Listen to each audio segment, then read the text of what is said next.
자, 우리 친구들 잠깐 쉬셔도 되고요. 자, 우리 어른들 같이 말씀을 나누도록 하겠습니다. 오늘 말씀의 제목은 고난받는 이에게 나는 누구인가? 라는 말씀의 제목으로 같이 말씀을 나누려고 합니다. 지난주 우리가 이제 말씀을 나눌 때에 하나님께서 왜 욥에게 고난을 주셨는가에 대해서 지난주에 간단하게 말씀을 나눴습니다.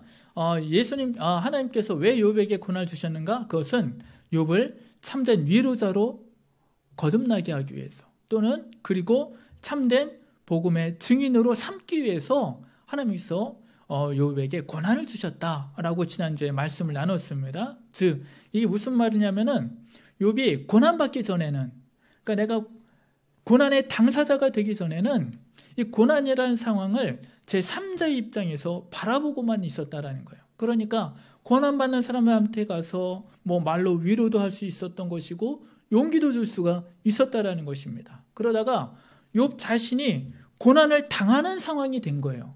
고난의 당사자가 되어보니까 그동안 알고 있던 믿음의 방식이 작동을 하지 않았다라는 것입니다. 그렇죠? 그 전에 다른 사람들에게 믿음으로 이기십시오 했는데 욥이 자신이 고난을 당하니까 어떻게 돼요? 자신의 생일을 저주하고 하나님을 원망하게 되더라는 것입니다. 그런데 중요한 것은 뭐냐면은 그러한 과정을 넘어서야 우리는 다시 한번 믿음의 도약을 할 수가 있는 것이고 참된 위로자로 그리고 복음의 증인으로 설 수 있는 것이다 라는 것을 지난주에 같이 말씀을 나누었습니다. 그런데 지난주에 그렇게 말씀을 나누면서 살짝 말씀드렸던 부분이 뭐냐면은 욥의 친구들 이야기를 잠깐 했어요. 욥의 친구들, 즉 욥을 정죄하던 그 친구들의 말이 사실은 우리가 쭉 읽어보니까 틀린 말은 아니었다라는 것이죠. 저 그전에는 욥의 친구들이 하는 말은 무조건 틀린 줄 알았어. 근데 가만히 읽어보니까 틀린 말은 아니라는 거예요. 그렇죠?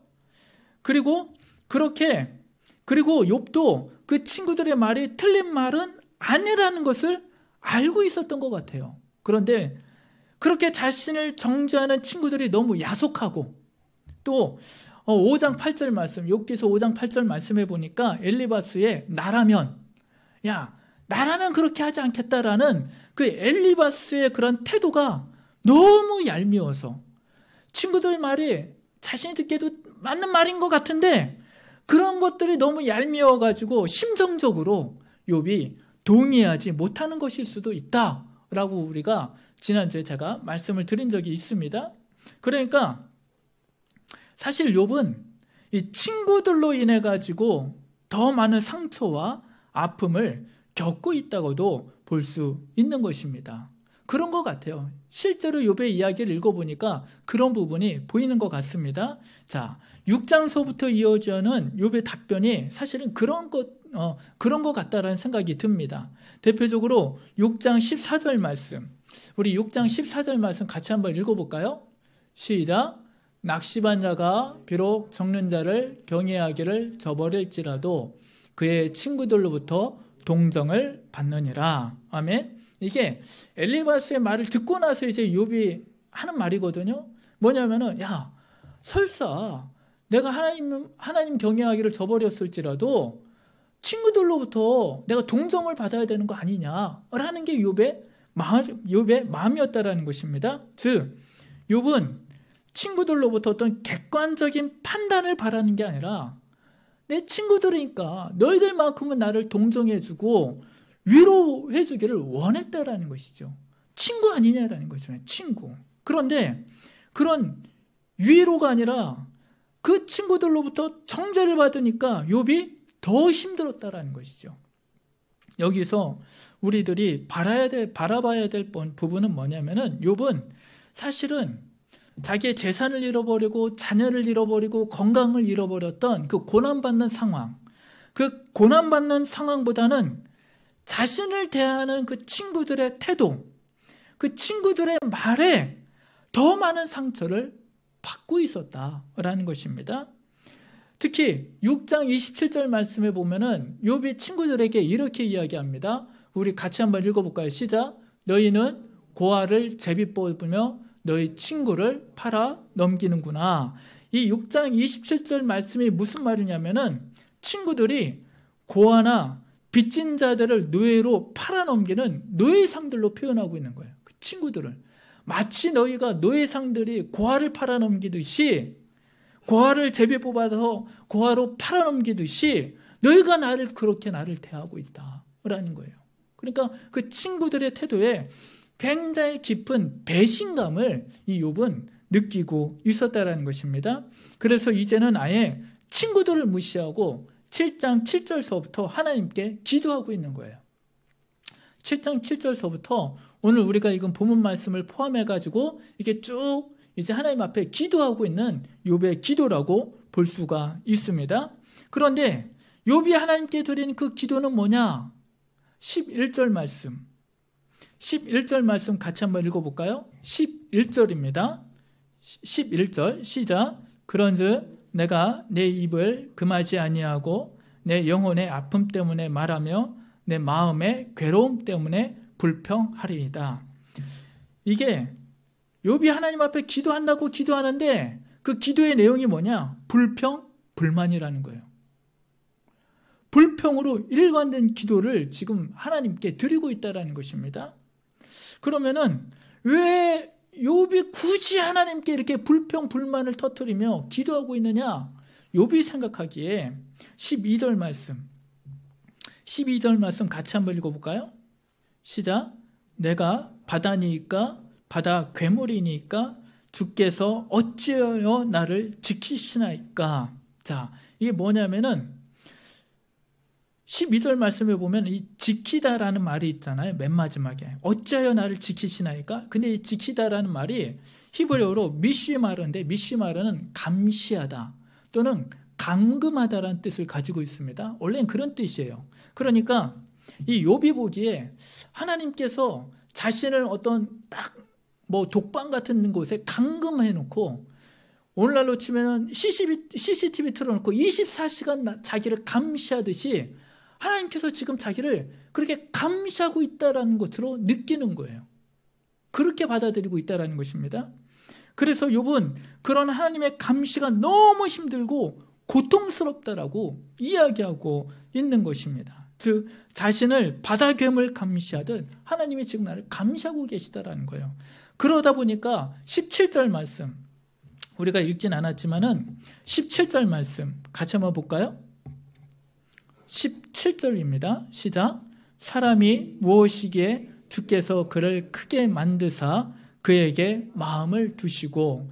이 17절 말씀은 사실 시편 8편 4절의 말씀을 이 욥이 빈정대듯이 인용하고 있는 것입니다. 시편 8편 4절의 말씀은 원래 무슨 뜻이냐? 우리 같이 한번 볼까요? 시작. 사람이 무엇이기에 주께서 그를 생각하시며 인자가 무엇이기에 주께서 그를 돌보시나이까. 사실 이 시편 8편의 시는 이 하나님의 세심한 사랑과 관심에 놀라고 감탄하며 감사하는 내용이에요. 하나님께서 나를 이렇게까지 돌봐주고 계셔. 거기에 너무 감탄하면서 하나님 감사하면서 감사합니다 하면서 이렇게 찬송하는 감사시거든요. 그런데 그 시편의 내용을 인용을 하는 거예요. 욥이 인용을 하는데 어떻게 해요? 빈정대듯이 인용하는 겁니다. 욥은 그걸 하나님이 자기를 감시하는 걸로 지금 표현하고 있는 거예요. 하나님 이렇게까지 나를 감시하시겠습니까? 라는 것이죠. 어느 정도로 하나님께서 욥을 감시한다고 느꼈느냐? 19절 말씀에 보니까 같이 한번 읽어볼까요? 시작. 주께서 내게서 눈을 돌이키지 아니하시며 내가 침을 삼킬 동안도 나를 놓지 아니하시기를 어느 때까지 하시리이까. 어느 정도로 하나님께서 욥을 지금 감시한다고 느끼느냐? 자신이 침을 삼키는 순간도 놓치지 않고 자기를 감시하고 있다라고 욥은 그렇게 생각하고 있는 것입니다. 이런 상황이라면 보통 사람들도 굉장히 괴로울 것 같아요. 그렇죠? 누군가 나를 독방 안에 가둬놓고 CCTV 틀어놓고 24시간 나를 감시하고 있다고 생각해 보십시오. 저거 한 발짝만 움직여도 야, 너 왜 움직여? 바로 말해버리는 거예요. 얼마나 그 상황이 깝깝하고 답답하고 고통스럽겠습니까? 욥이 그렇다라는 거예요. 그러니까 이 상황이 얼마나 고통스러우면은 욥은 20절 말씀에 뭐라고 말을 하느냐? 하나님, 내가 설령 죄를 지었던들, 내가 진짜로 죄를 지었던들, 친구들 말대로, 아니 그게 당신께 해가 되겠느냐며, 그러면서 하나님 앞에 항변하는 것을 우리가 볼 수가 있는 거예요. 이건 하나님께 다른 말로 하면은 대드는 겁니다. 하나님, 내가 설사 죄를 지었다고 해서 하나님 앞에 선해가는 게 뭐가 있겠냐고. 근데 나를 이렇게 괴롭히고 있느냐고. 욥이 지금 하나님 앞에 불평불만을 토로하며 지금 항변하고 있는 거예요. 다른 말로 하나님께 대들고 있다는 것입니다. 우리 자녀들이 가끔 우리 부모들에게 대들 때가 있죠. 그렇죠? 우리 준영이도 어렸을 때부터 꼭 한순간에 좀 대드는 순간이 있어요. 언제 대드느냐? 좀 책 좀 읽으라고 할 때. 초등학교 1학년 때인가요? 보통 초등학교 1학년 때는 엄마 아빠가 책 좀 읽으라고 그러면 안 읽더라도 그러잖아요. 근데 걔는 그때서부터 내가 왜 책을 읽어야 되는데 저한테 막 대드는 거예요. 그래서 그때서부터 책 읽으라는 말을 제가 못했습니다. 우리 아들한테요. 욥이요, 하나님께 지금 그러는 거예요. 하나님, 내가 설사 죄를 지었다 하더라도 하나님께 해가 된 게 뭐가 있다고 나한테 왜 이러시는 거냐고 지금 대들고 있는 것을 우리가 보고 있는 것입니다.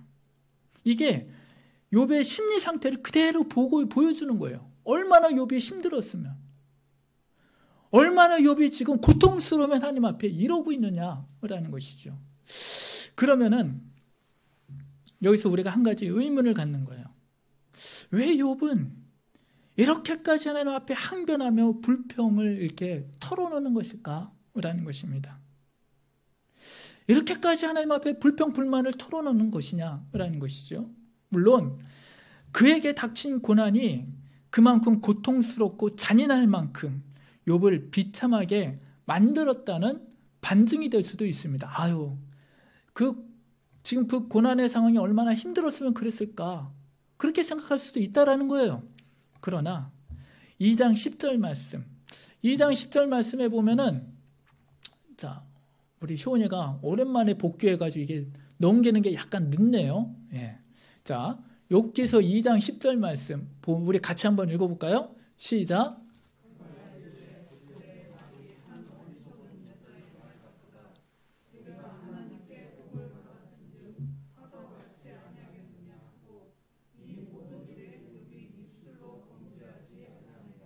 아멘. 자, 2장 10절 말씀의 상황은 뭐냐면은 이제 욥에게 닥칠 모든 고난이 다 닥쳤어요. 자녀도 죽고 재산도 없어지고 자신의 건강도 잃고 막, 그러니까 욥의 아내가 하나님 욕하고 죽으라고 한마디 했더니 이제 욥이 그 다음에 이제 하는 말이 2장 10절의 말씀입니다. 그런데 거기 맨 마지막에 보면 뭐냐면은 이 모든 일에 욥이 입술로 범죄하지 아니하니라 라고 되어 있어요. 이 말은 뭐냐면은 지금 닥친 이 욥의 이 고난의 상황이 힘들고 어렵지만은 욥이 그것 때문에 하나님 앞에 항변하거나 불평하지는 않았다라는 것입니다. 그런데 여기서 참 중요한 게 있습니다. 2장 10절 그렇게 딱 끝나고 2장 11절이 뭐냐면은 2장 11절에 보면은 친구들이 찾아와요. 그 다음에 바로 친구들이 찾아오고, 그리고 3장서부터 친구들과의 대화가 이어지는 겁니다. 친구들과의 대화가 이어지고 이때서부터 욥이 하나님께 불평하고 항변을 하기 시작한다라는 거예요. 그러니까 친구들이 오고 나서부터 욥이 그렇게 바뀌었다라는 것입니다. 그러면은 이 모든 것들을 이렇게 종합해 보았을 때에 욥을 오늘 이 기도에서처럼 이렇게 괴롭고 고통스럽게 했던 것은 사실은 재산을 잃고 자녀를 잃고 건강을 잃었기 때문이기보다는 친구들로 인한 고통이 더 심하고 견디기 힘들었기 때문에 그랬다라는 것이에요. 그러니까 욥이 지금 항변하는 것은 뭐냐면은 그 전에 고난의 상황이 아니라 친구들로 인해서 받는 그 고난과 그 고통, 그 괴롭힘이 너무 힘들어서 하나님 앞에 항변하고 있는 것이다 라고 볼 수 있는 것입니다. 이 모로코 속담에 말이 입힌 상처는 칼이 입힌 상처보다 깊다라는 말이 있습니다. 말로 그 상대방에게 입히는 상처가 그만큼 깊고 크다라는 것이죠. 예전에 김대중 전 대통령께서 살아계실 때에 한 프로그램에 가서 그런 얘기를 한번 했대요. 물론 저는 이제 그 이야기를 책으로 읽었지만은 김대중 전 대통령이 1980년 이제 우리나라 이제 전두환 신군부가 들어서고 이제 독재가 시작되었을 쯤에 김대중 전 대통령이 사형 선고를 한번 받잖아요. 그렇죠? 사형 선고를 받고 감옥에 갇혔을 때에 그리고 사형을 받고 죽을 날을 기다리고 있는데 그때에 그 김대중 전 대통령의 아내 이희호 여사가 또 기독교인이잖아요. 감리교인 기독교인이신데 이분이 그때 당시에 그렇게 기도하더라는 거예요. 어떻게 기도했냐면은 김대중 살려달라고 기도하는 게 아니라 하나님 뜻에 따르겠다고 그렇게 기도했다라는 거예요. 근데 그 이야기를 듣고 김대중 대통령이 얼마나 섭섭하던지 그 말이 얼마나 서운하던지 몰랐다고 그 이야기를 하더라는 것입니다. 아니 사형 선고받는 것은 그렇다 치더라도 아내가 그렇게 기도할 줄은 몰랐다라는 것이죠. 아내가 그렇게 말할 줄은 몰랐다. 그 말이 얼마나 그때 당시에 상처가 됐으면은 20년이 지난 상황에서도 그 말을 잊지 않고 있었겠느냐라는 것입니다. 제가 오늘 말씀을 통해서 우리 성도님들과 나누고자 하는 부분은 뭐냐면은 고난당한 사람이 있어요. 고난당한 사람이 있는데 이 고난당한 사람한테는 고난을 당하고 있는 그 환경보다는 그 주변의 사람들의 역할이 더 중요하다는 거예요.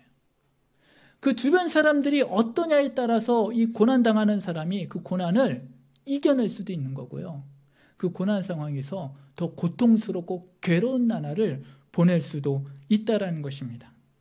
그러면서 또 하나 들었던 마음이 뭐냐면은 보통 우리는 이 욥기서를 읽을 때 우리 자신을 욥에 많이 적용을 합니다. 그렇죠? 내가 욥인 양, 내가 욥의 처지에 있는 양. 왜요? 욥기서의 주제가 의인의 고난이잖아요.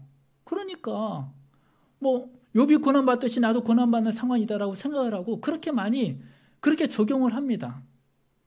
그래, 내가 지금 고난당하는 이유는 우리를 단련하시기 위함이야. 그렇게 이 욥기서를 읽으면서 그렇게 많이 받아들인다는 것입니다. 그런데 이번에 다시 이 욥기서 말씀을 묵상하면서 들었던 마음 뭐냐면은 나는 욥이 아니라 욥의 친구였던 적은 없나? 라는 생각이 들더라고요. 그러니까 그전에는 나도 욥기서를 읽을 때 내가 마치 욥인 양 생각하면서 읽었는데 내가 욥이 아니라 욥의 친구였던 적은 없었는가? 라는 부분을 다시 한번 생각하게 되었다라는 거예요. 그런데 사실 제 개인의 경우에 비춰보면은 사실 나는 욥보다는 욥의 친구였던 적이 더 많았던 것 같다는 생각이 들어요. 나도 힘들고 어렵지만 내 주변에 나보다 더 힘들고 나보다 더 좀 어떻게 보면 더 비참하게 살아가는 사람들이 있다라는 것이죠. 그럼 그들에게는 난 뭐예요? 욥의 친구잖아요. 그렇죠? 몇 년 전에 우리 형님이랑 이런저런 이야기를 나눌 때가 있었습니다. 근데 그때 그 형님의 상황이 굉장히 안 좋을 때였어요. 뭐 하던 일도 그만두시고 건강도 안 좋고 뭐 해가지고 집에만 있고 막 그런 상황입니다. 그러니까 그때 형님한테 찾아가서 이야기할 때 이런저런 이야기로 형님에게 조언을 했죠. 형님 이렇게 사시면 안 된다고 하면서 다시 일어나셔야 된다고. 그래야지 어머님도 편하고 어머님도 마음이 편하고 더 좋을 거 아니냐고 하면서 이런저런 이야기로 하여튼 그때 형님 붙잡고 제 나름대로 조언을 했어요. 그런데 그때에 형님께서 가만히 듣다가 딱 한마디 하시더라고요. 야 필승아, 너까지 나한테 왜 이러느냐? 라는 거예요. 왜 너까지 나한테 이렇게 하냐고. 그 말 딱 한마디 하고 또 입을 딱 닫더라고요. 우리 형님 주특기가 입 닫는 겁니다. 네, 말 안 하는 거예요. 당시 저는 동생으로서 가족으로서 형을 돕는 거라고 생각을 했어요. 그렇게 조언을 하고 그렇게 찾아가서 이야기를 하는 게. 그리고 지금 생각해도 그때 당시 대화를 지금 생각해도 그때 내가 형한테 조언했던 그 부분들, 형 술 끊으셔야 된다고, 다시 일자리 찾으시고 이러셔야 된다고 이런 말들 있잖아요. 지금 생각해도 다 맞는 말이에요. 이치 맞잖아요. 제가 틀린 말 했겠습니까? 그렇죠? 명색이 제가 목사인데 어디 가서 틀린 말 했겠어요? 맞는 말 했죠. 그리고 그게 형한테 실제로 도움이 될 수도 있는 말이었고요. 그런데 문제는 뭐냐? 그때 당시 형님의 상황에 대한 이해는 내가 가지고 있었어요. 형님의 객관적인 상황에 대한. 근데 문제는 뭐냐? 그 상황에 놓여져 있을 때 형님이 얼마나 힘들었을까, 고통스러웠을까, 괴로웠을까 하는 그 부분에 대해서는 내가 공감하지 못했다라는 것이죠. 형이 당하고 있는 상황에 대한 이해는 있었는데 그것 때문에 형이 겪어야 하는 그 고통의 무게에는 전혀 제가 공감하지 못하고 있었다라는 것입니다. 그래서인지 오늘 이 말씀을 묵상할 때에 몇 년 전에 했던 그 형님의 말이 계속해서 그날 하루 종일 제 머릿속에 떠올랐습니다. 필승아, 너까지 나한테 이러냐? 라는 거죠. 이게 비단 저는 저만의 문제라고 생각하지 않습니다. 왜냐하면은 사실 요즘 교회가 욕을 많이 먹지만 그래도 제가 주변에 보면은요, 교회 다니는 사람들이요, 그래도 착해요. 그래도 이 땅에서 올바르게 살려고 그래도 노력을 합니다. 지난주에 한번 대행통 당해가지고요. 역시 교회 다니는 사람들이 착하다. 그걸 제가 다시 한번 느꼈습니다. 상식적이고 착하다. 그러다 보니까요, 교회 다니는 사람들의 특징이 뭐냐면은 나도 힘들지만은 그 주변에 보면은 좀 갑갑하게 사는 사람들, 형편없이 사는 사람들 보다 보면은 어떤 마음이 드냐? 왜 저렇게 살지? 그런 마음이 들어요. 우리 성도님들도 그러죠? 주변에 그런 사람들 보면은 아니 왜 저렇게밖에 못 살지? 왜 똑바로 못 살지? 그런 생각이 든다는 것이죠. 그럴 때에 우리는 혹시 욥의 친구들처럼 그들을 대하고 있지 않느냐라는 것이죠.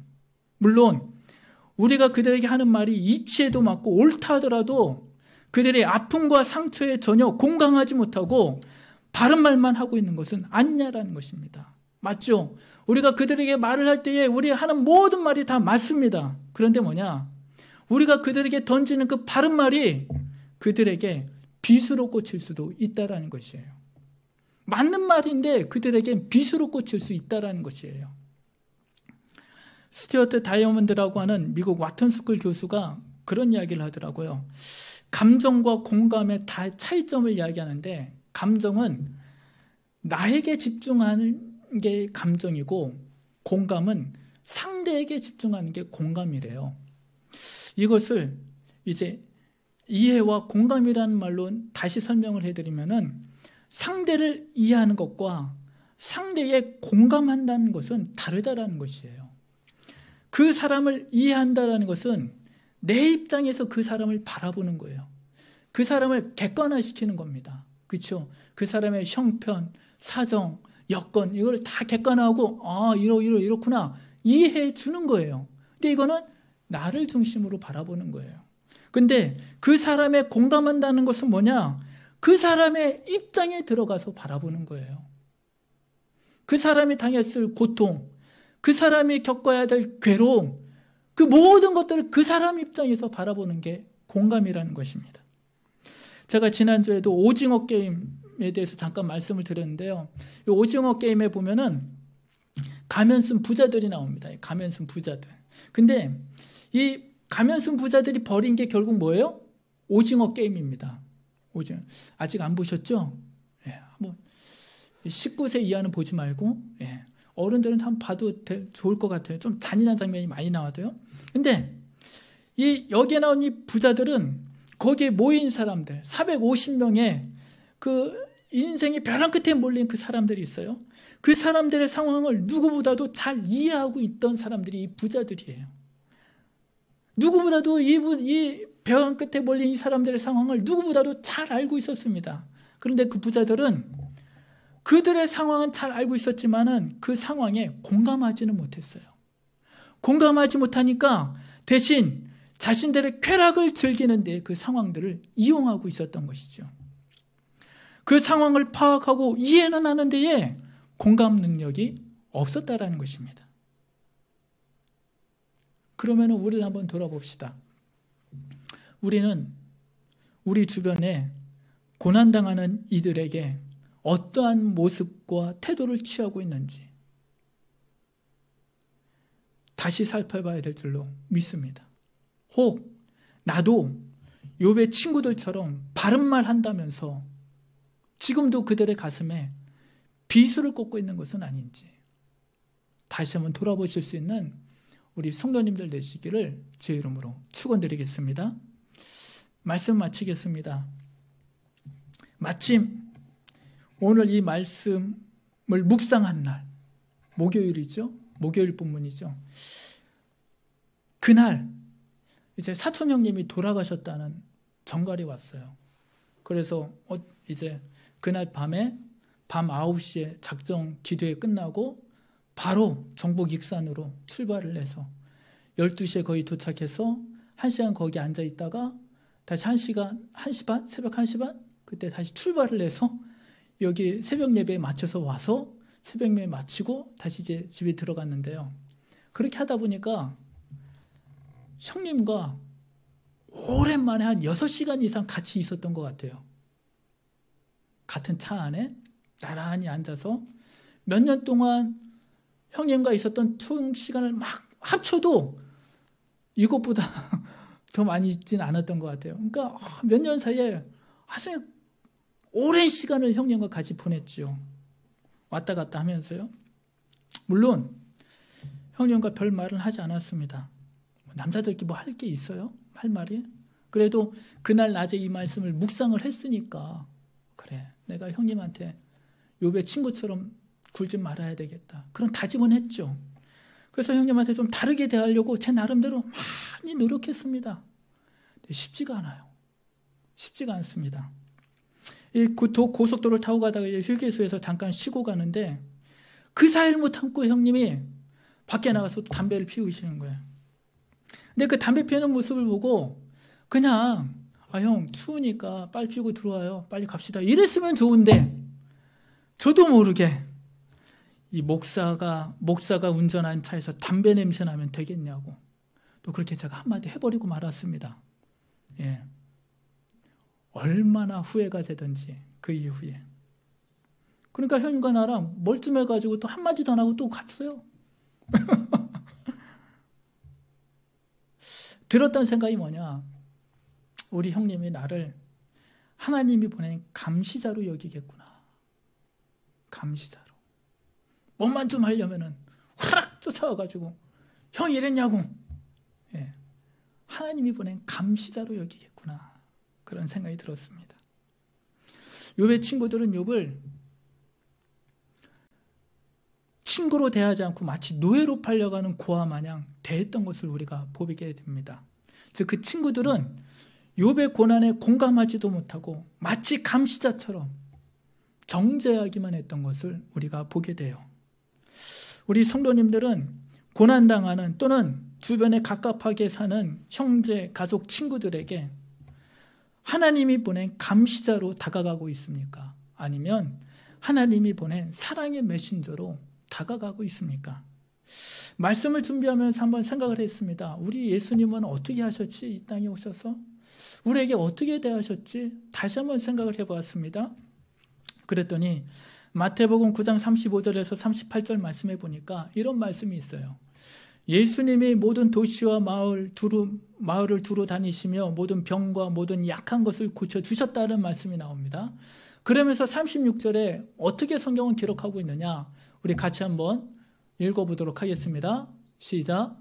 무례를 보시고 불쌍히 여기시니 이는 그들이 목자 없는 양과 같이 고생하며 기진함이라. 아멘. 예수님께서는 가난하고 헐벗은 백성을 보면서 얘들 왜 그렇게 사냐고, 왜 그렇게밖에 못 사냐고 그렇게 정죄하고 뭐라고 비판하셨던 것이 아니라 오히려 그들을 보시면서 불쌍히 여기며 그들의 아픔에 공감해 하셨던 것을 볼 수가 있습니다. 얼마나 그들의 사는 모습이 너무나 안 좋고 공감하셨던지, 예수님 자신도 그 마음이 너무나 아프셨던지, 그 이후에 37절과 38절 말씀해 보니까 제자들에게 말씀하셔요. 추수할 것은 많은데 추수할 일꾼이 부족하다. 추수할 일꾼을 보내주소서 하라 하시면서 당신의 사역에 더 박차를 가하셨던 것을 우리들이 보게 됩니다. 주님은 이 땅에 고난당하는 이들, 별 볼 일 없어 보이는 이들에게 공감하셨던 분입니다. 그리고 그들의 아픔을 같이 아파하시면서 그들의 슬픔에 같이 슬퍼하시면서 그들에게 사랑으로 다가가셨던 것을 우리들이 보게 됩니다.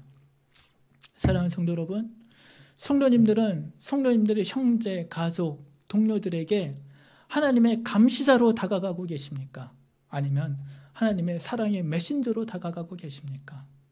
아무쪼록 우리 주님께서 우리에게 보여주셨던 그 모습 그대로 그들의 아픔과 그들의 고통에 공감해하면서 같이 아파하면서 같이 슬퍼하면서 그들에게 하나님의 사랑을 전할 수 있는 하나님의 사랑의 메신저로 다가갈 수 있는 우리 사랑하는 한뜻교회 성도들 되시기를 주님의 이름으로